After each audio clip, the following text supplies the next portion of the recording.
नमस्कार मेरे प्यारे बच्चों।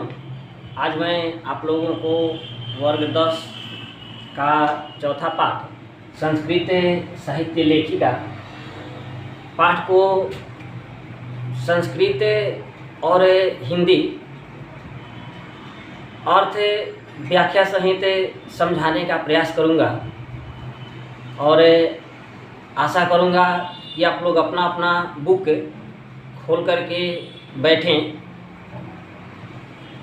और उसको देखते हुए यदि सुने तो ये बहुत अच्छा होगा। देखते हैं चतुर्थ पाठ है, चौथा पाठ संस्कृत साहित्य लेखिका है। संस्कृत साहित्य की लेखिका कह रहा है कि समाजस्य यानम पुरुषैः नारीभिश्च चलति। कह रहा है कि समाजस्य यानम, समाज की गाड़ी, पुरुषैः नारीभिश्च चलति, पुरुष और नारी के सहयोग से चलता है। यानी कि समाज की गाड़ी जो है वो स्त्री और पुरुष दोनों के मेल से चलता है। साहित्यपि उभयो समानम महत्व। कह रहा है कि साहित्यपि, साहित्य प्लस अपि, साहित्यपि इस साहित्य में भी उभयो समानम महत्वम, साहित्य में भी दोनों का मीन्स स्त्री और पुरुष दोनों का समान महत्व है। अधुना सर्वभाषासु साहित्य रचनायाम स्त्रियोपि तत्पराः सन्ति यशश्च लभन्ते। कह रहे कि अधुना सर्वभाषासु, इस समय के सभी भाषाओं में साहित्य रचनायाम, साहित्य की रचना में स्त्रियों की तत्पराः सन्ति, स्त्रियां भी तत्पर हैं। यशश्च लभन्ते, और यश को प्राप्त कर रही हैं। कह रहा है कि इस समय सभी भाषाओं में साहित्य रचनाओं में स्त्रियां भी प्रयासरत हैं तथा सम्मान पा रही हैं। संस्कृत साहित्य प्राचीन कालादेव साहित्य समृद्धो योगदानम न्यूनम अधिकम मन्यते। कह रहा है कि संस्कृत साहित्य में प्राचीन कालादेव, प्राचीन काल से ही, इस पुराने समय से ही साहित्य समृद्ध हो, साहित्य की समृद्धि में, साहित्य के विकास में योगदानम न्यूनम अधिकम प्राप्त करते।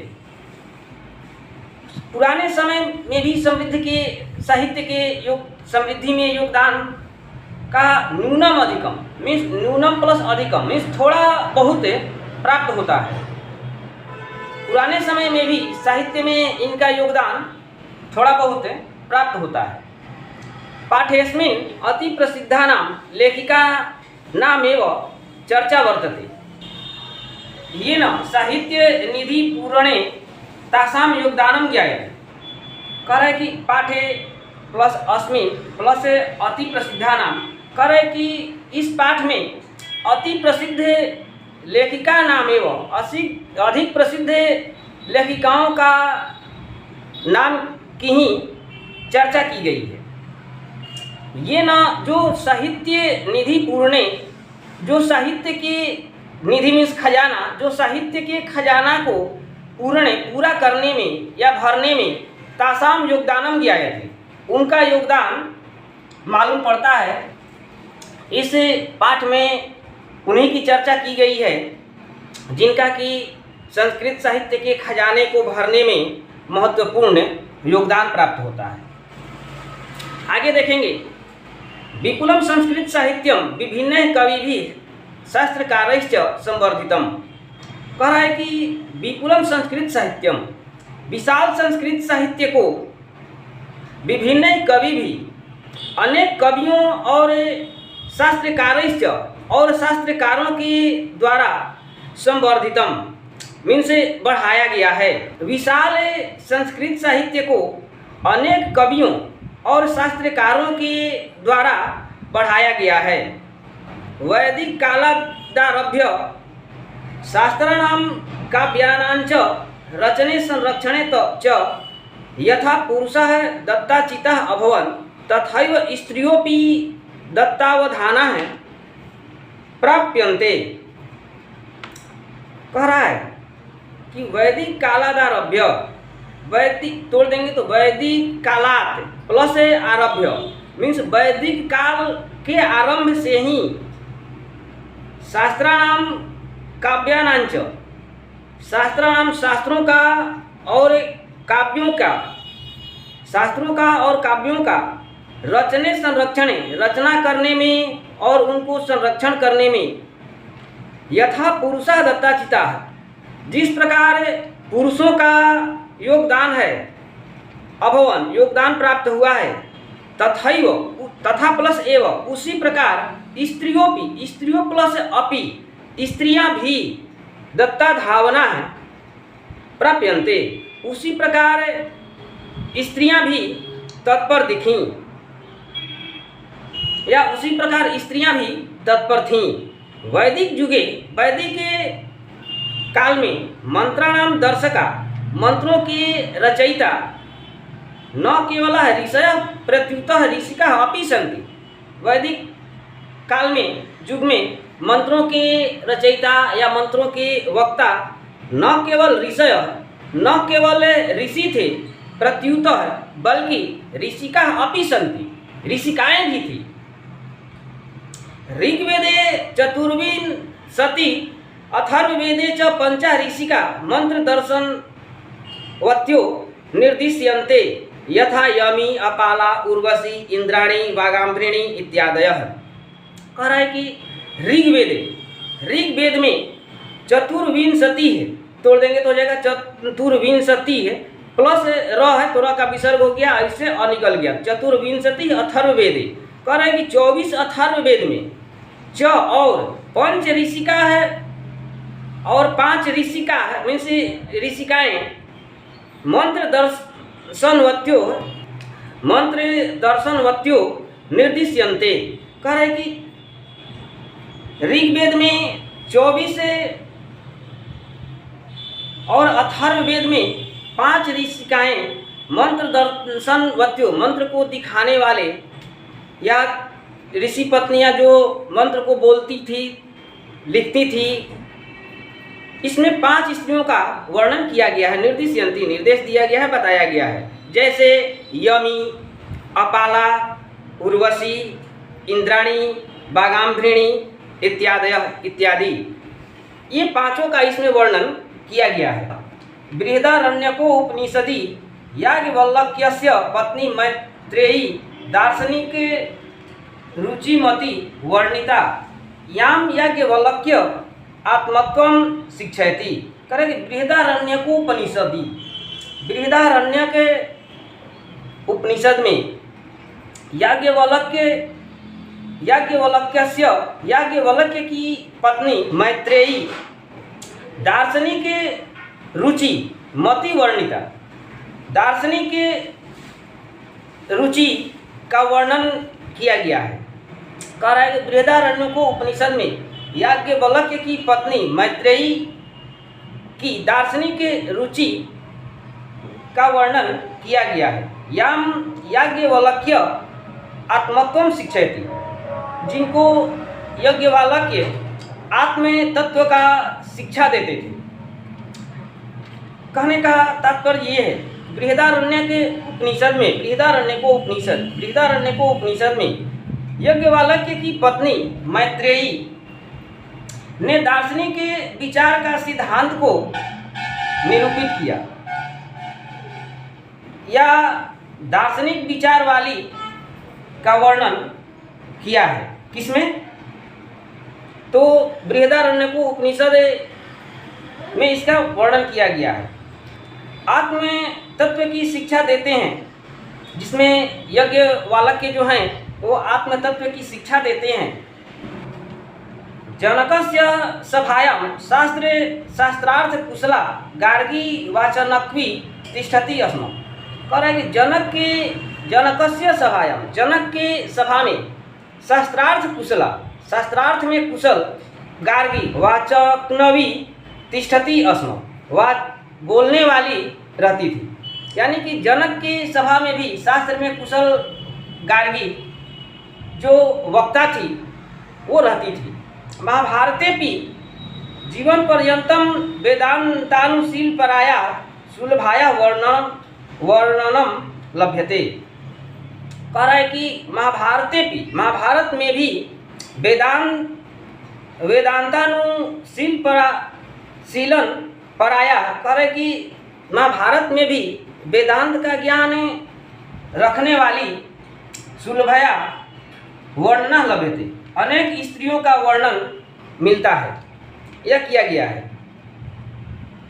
लौकिक संस्कृत साहित्य में प्राय 40 कवित्रीणां 150 पद्यानि अस्फुट रूपेण इतस्ततो लभन्ते।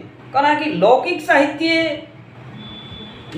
संस्कृत साहित्य में प्राय 40 कवित्रीणां 40 कवित्रियों का 150 पद्यानि पद स्फुट रूपेण स्पष्ट रूप से इतस्ततो इधर उधर लभन्ते पाए जाते हैं। यानी कि लौकिक संस्कृत साहित्य में प्रायः 40 कवित्रियों का 150 पद्य स्पष्ट रूप से इधर उधर पाए जाते हैं। तासु विजयांका प्रथमा कल्पा वर्तते, जिसमें विजयांका का प्रथम कल्प विद्यमान है। साच श्यामवर्णा सीदिति, और वह श्याम वर्ण की थी। श्याम वर्ण मीन्स काले वर्ण की, मीन्स काली थी। पद्य नाने न स्फुटी भवती, इसे श्लोक से स्पष्ट होगा, इस श्लोक से स्पष्ट होता है। तो देखेंगे इस श्लोक से क्या स्पष्ट होता है, देखेंगे। नीलोत्पल दल श्यामां बीजयांकाम जानता तद्वृथैव दंडिना प्रोक्ता सर्व शुक्ला सरस्वती। देखेंगे नीलोत्पल दल श्यामां, इसको तोड़ देंगे तो नील प्लस उत्पल दल प्लस श्यामां, नीलोत्पल दल श्यामां बीजयांकाम जानता वृथैव दंडिना प्रोक्ता सर्व शुक्ला सरस्वती। इसमें यहाँ से तोड़ देंगे तो बीजयांकाम म में हलंत लगा देंगे और यहाँ से अ निकाल लेंगे तो ये हो जाएगा जानता या जानता हो जाएगा। इसको तोड़ देंगे तो ये हो जाएगा नील जोड़ उत्पल दल प्लस हो जाएगा श्यामा। इसमें कह रहे हैं कि नीलोत्पल दल श्यामा बीजयांकाम जानता वृथैव दंडिना प्रोक्ता सर्व शुक्ला सरस्वती। कह रहे हैं कि नीलोत्पल दल श्यामा, अन्वय देखेंगे नीलोत्पल दल श्यामा, कह रहे हैं कि नीले कमल के पंखुड़ियों के समान श्यामा मीन्स काली, बीजयांका अजानता दंडिना सर्व शुक्ला सरस्वती वृथैव प्रोक्ता। कह रहा है कि नीलोत्पल दल श्यामा, नीले कमल के फूल की पंखुड़ियों की समान काली विजयांका को अजानता, यहाँ देख लेंगे अजानता मीन्स अलग कर देंगे और हो जाएगा जानता, न जानता अजानता, ये नैया समास हो जाएगा, न जानता नैया समास हो जाएगा। तो अजानता न जानते हुए दंडिना, दंडी महाराज सर्व शुक्ला सरस्वती, विजयांका को सर्व शुक्ला सरस्वती वृथैव प्रोक्ता, गलत नहीं कहा है, झूठा कहा है, गलत कहा है। शब्दार्थ देख लेंगे। नीलोत्पल मीन्स नीला फूल, वृथैव व्यर्थ ही, प्रोक्ता कही गई, शुक्ला मीन्स श्वेत वर्ण। अब यहाँ देखेंगे, यहाँ श्याम वर्ण और यहाँ हो गया शुक्ल वर्ण। श्याम मीन्स काला, और शुक्ल मीन्स उजला। इसको इस प्रकार से हम लोग देख सकते हैं, अमावस और पूर्णिमा, शुक्ल पक्ष अंजोरा और कृष्ण पक्ष, जिसको हम लोग श्याम, कृष्ण का नाम श्याम भी है, तो कृष्ण पक्ष यदि कहते हैं तो कृष्ण पक्ष कैसा होता है, काला होता है, और शुक्ल पक्ष उजला होता है। लेकिन कह रहा है कि नहीं जानते हुए भी दंडी महाराज ने विजयांका को सर्व शुक्ला काली है, फिर भी उसको वो सफ़ेद कहे। वहाँ अब यहाँ अजानता, नहीं जानते हुए, यदि हम इसको कह दें कि नीलोत्पल श्यामा विजयांकाम जानता वृथैव दंडिना प्रोक्ता सर्व शुक्ला सरस्वती, यदि इसको कहें कि नीले कमल के समान श्याम वर्णा मीन्स काला रंग विजयांका को न जानते हुए सरस्वती को सर्व शुक्ला दंडी द्वारा व्यर्थ ही कहा गया। कह रहा है कि नीले कमल के पंखुड़ियों के समान काली विजयांका को न जानते हुए महाराज दंडी ने इन्हें सर्व शुक्ला मीन्स उज्ज्वल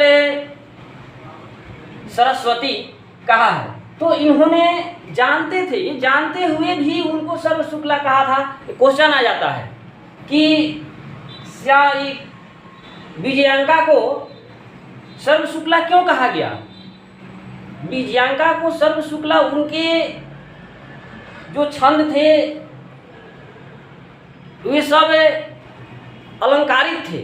उनके छंद में, उनके दोहे में इतना रस टपकता था, इतना मधुर था कि उनके मधुरता को, उनके शब्द के रस को देखते हुए, उनके भावों को देखते हुए उन्होंने उनके द्वारा की गई जो रचना थी उस रचना को सर्व शुक्ला दंडी ने कहा है। उनकी रचना को सर्व शुक्ला कहा गया है, न कि उनको कहा गया है। उनका जो रचना था उसको कहे थे।